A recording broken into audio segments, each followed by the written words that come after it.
Hello friends, welcome back to our channel.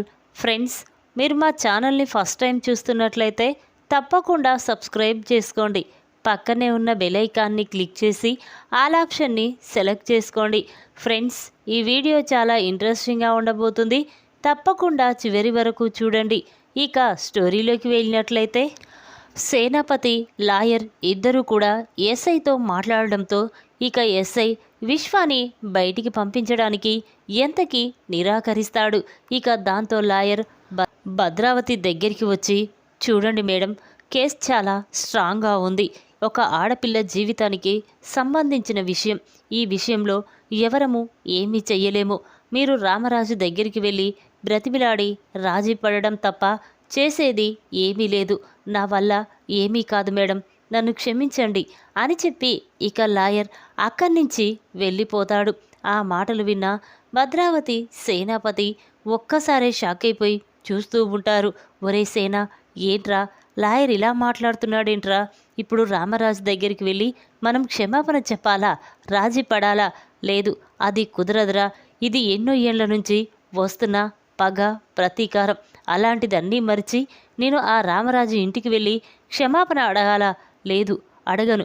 ఎలాగైనా ఎంత డబ్బు ఖర్చైనా పర్వాలేదు, కానీ నాకు మేనల్లుని ఎలా విడిపించుకోవాలో నాకు తెలుసు అని చెప్పి ఇక ఇద్దరూ కూడా ఇంటికి వస్తారు.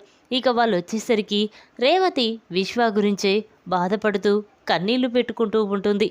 అది చూసిన భద్రావతి, ఏంటి ఎందుకు ఆ కన్నీళ్ళు?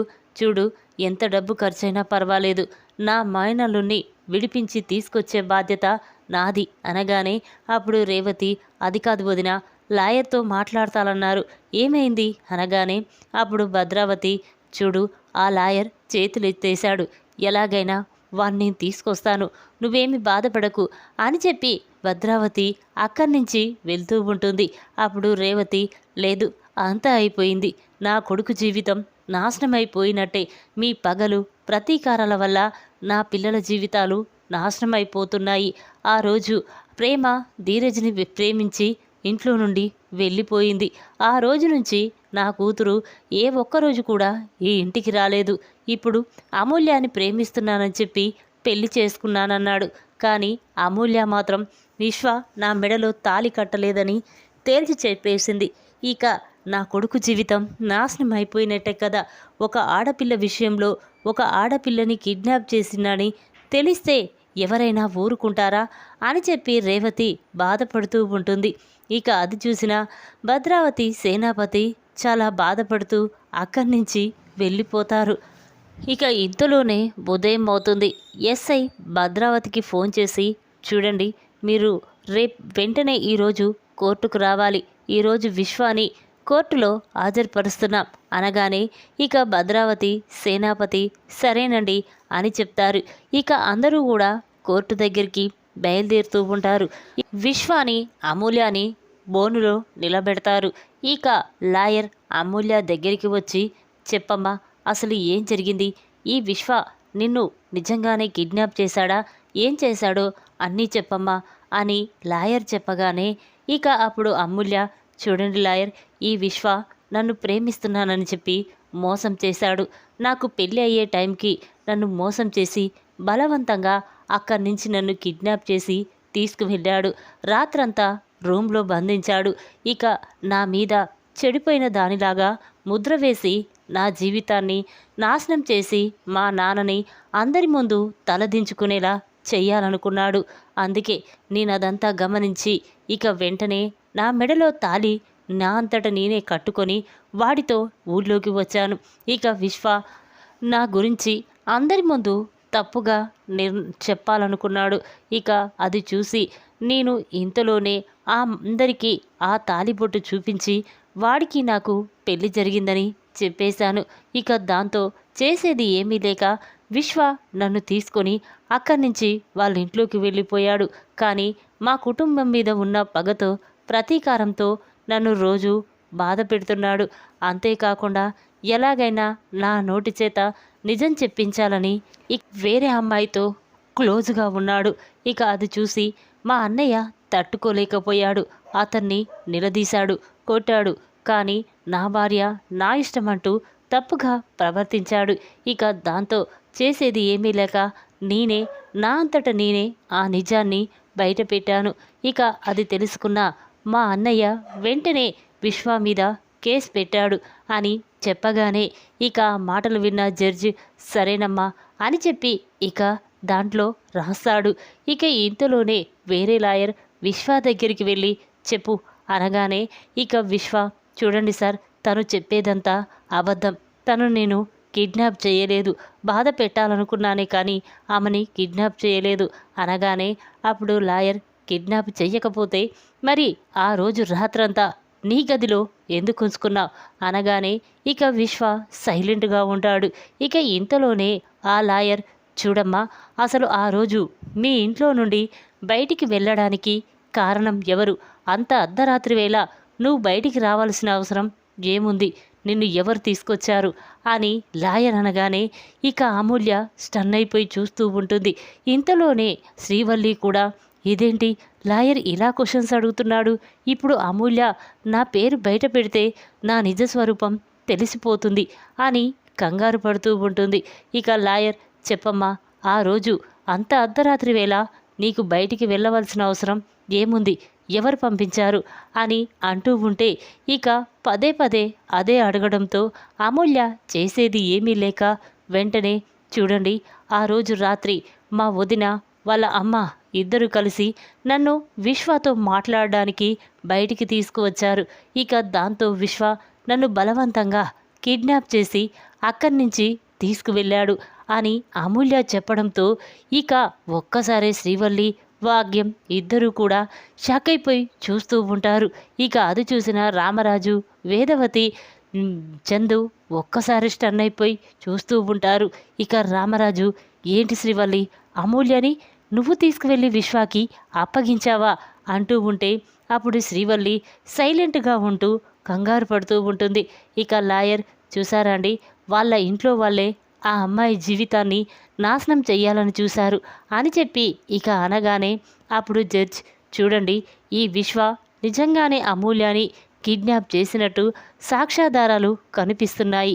అందుకే విశ్వాని బ్రతికినన్ని రోజులు జీవితాంతం జైల్లో ఉండేలా నేను చేస్తున్నాను అని చెప్పి ఇక జడ్జ్ తీర్పిస్తాడు. ఇక దాంతో అందరూ చాలా సంతోషపడుతూ అక్కడి నుంచి వెళ్ళిపోతారు. ఇక బయటికి వెళ్ళగానే రామరాజు శ్రీవల్లి దగ్గరికి వచ్చి ఏంటి శ్రీవల్లి, ఎన్ని రోజులు నీ మాయ మాటలతో నమ్మించి మమ్మల్ని మోసం చేస్తావా? ఆ రోజు విశ్వాని మర్చిపోయిన అమూల్యకి ఆ విశ్వ దగ్గరికి తీసుకువెళ్ళి అతనికి అప్పచెప్తే వాడు బలవంతంగా నా కూతుర్ని కిడ్నాప్ చేసి తీసుకువెళ్ళాడు అంటే దీనికంతటి కారణం నువ్వే. శత్రువుతో చేతులు కలిపి నా కూతురు జీవితాన్ని నాశనం చెయ్యాలని చూస్తావా అని చెప్పి ఇక రామరాజు శ్రీవల్లి చెంప పగలగొడతాడు. ఇక అది చూసిన శ్రీవల్లి షాక్ అయిపోతూ ఉంటుంది.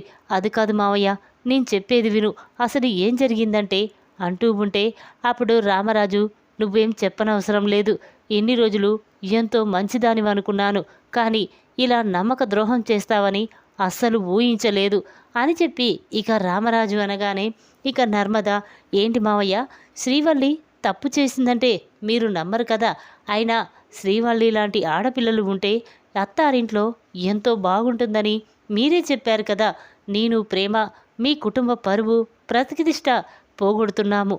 ఈ శ్రీవల్లి మాత్రం మీకు అబద్ధం చెప్పకుండా నిన్ను అత్తయ్యని ఈ కుటుంబాన్ని ఎంతో జాగ్రత్తగా చూసుకుంటుంది కదా అని నర్మద అనగానే అప్పుడు రామరాజు అవునమ్మా, ఇలా తేనె పూసిన కత్తిలాగా మన ముందు నటిస్తూ ఉంటే తను అబద్ధం చెప్తుందని ఎలా అనుకుంటాము, మోసం చేస్తుందని ఎలా అనుకుంటాము? చి, నీలాంటి వాళ్ళ మొహం చూడాలంటేనే అసహ్యంగా అనిపిస్తుంది, వెళ్దాం పదండి అని చెప్పి ఇక రామరాజు అనగానే అప్పుడు శ్రీవల్లి మావయ్య క్షమించండి మావయ్య, నేను తప్పు చేశాను అంటూ ఉంటే ఇక ఇంతలోనే భద్రావతి అక్కడికి వస్తుంది. ఏరా రామరాజు, నీ కోడలి చేతే నీ కంట్లోనే పొడిపించాను చూసావా, చూడు నీ కోడలు ఎంతో మంచిదని ఎన్ని రోజులు నమ్మావు, కానీ నీ నిక్షిణ ఆ 10 లక్షలు తీసుకొని నేను చెప్పినట్టే నీ కోడలు విన్నది. అసలు అమూల్యకి విశ్వాకి ప్రేమ రాయబారం నడిపించింది నీ కోడలే.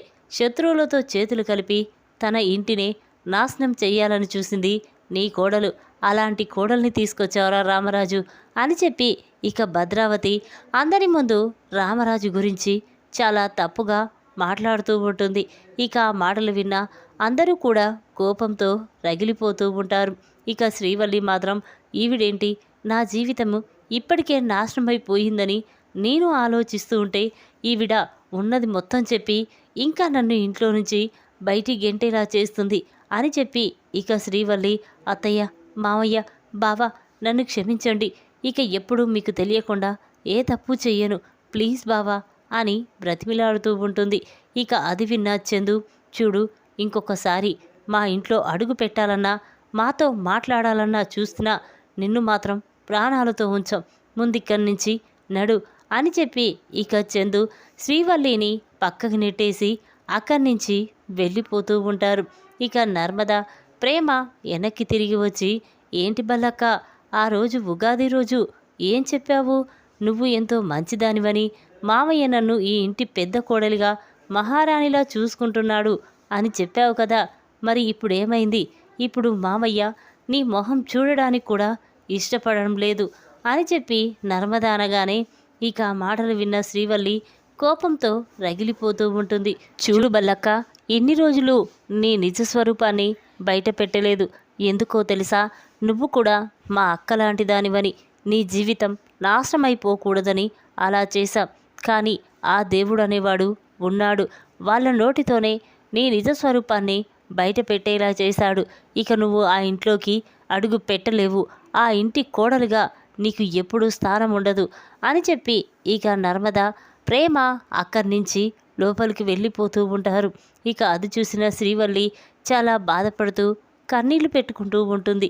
ఇక ఇంతలోనే భాగ్యం, ఆనందరావు ఇద్దరూ కూడా అక్కడికి వస్తారు.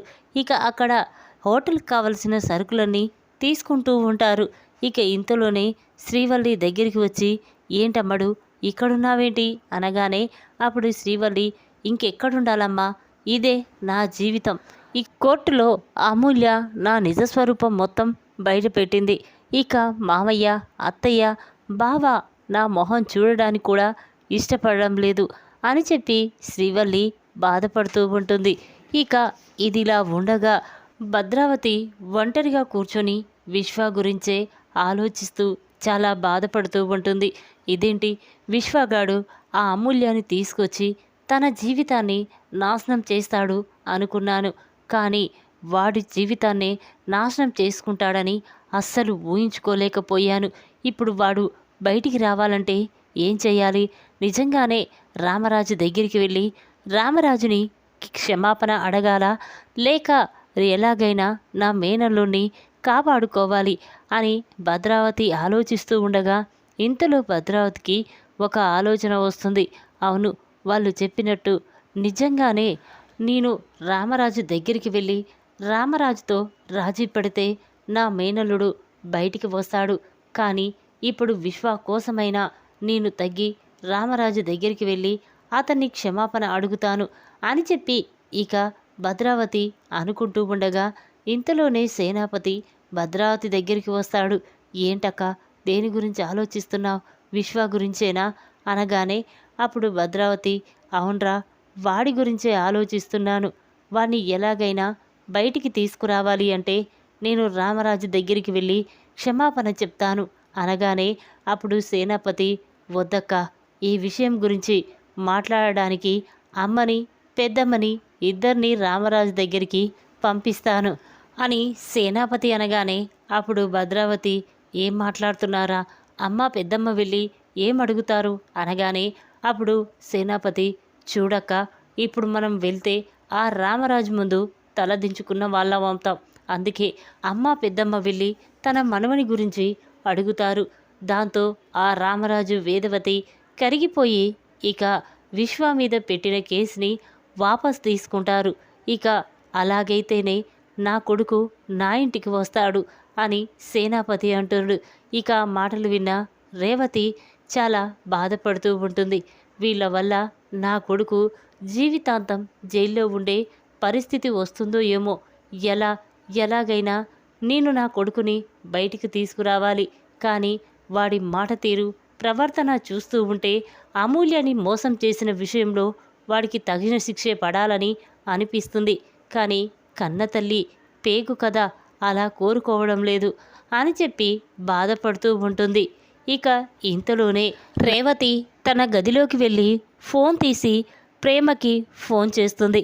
ఇక రేవతి నుండి ఫోన్ రావడంతో ప్రేమ ఫోన్ లిఫ్ట్ చేసి చెప్పమ్మా అనగానే అప్పుడు రేవతి, అమ్మ ప్రేమ, ఎలాగైనా మీ మామయ్యతో మాట్లాడి విశ్వాని, అదే మీ అన్నయ్యని బయటికి తీసుకురామ్మా, నీకు దండం పెడతాను అని అంటూ ఉంటే అప్పుడు ప్రేమ, ఏంటమ్మా అన్నయ్య చేసిందేమన్నా మామూలు తప్ప, పెళ్ళి కావలసిన అమూల్యాని ఇక్కడి నుంచి బలవంతంగా తీసుకువెళ్ళి ఇక రోజంతా రాత్రి తన గదిలో ఉంచుకొని తెల్లవారి ఉదయం ఊళ్ళోకి తీసుకొచ్చి నా అమూల్య జీవితాన్ని నాశనం చేయాలని చూసిన అన్నయ్య మీద ఎందుకమ్మా నీకంత జాలి? లేదమ్మా, ఆ విషయం గురించి ఇప్పటికే నేను వాళ్ళ మధ్య తప్పు చేసిన దానిలాగా నిలబడుతున్నాను, ఇక నాకు ఎటువంటి సంబంధము లేదు అని చెప్పి ఇక ప్రేమ అనగానే ఆ మాటలు విన్న రేవతి చాలా బాధపడుతూ ఉంటుంది. ఏంటమ్మా అలా మాట్లాడతావు? ఎంత కాదనుకున్నా విశ్వ నీ అన్నయ్య, ఈ అన్నయ్య జైల్లో ఉంటే నువ్వు బాధపడకుండా ఎలా ఉంటావే?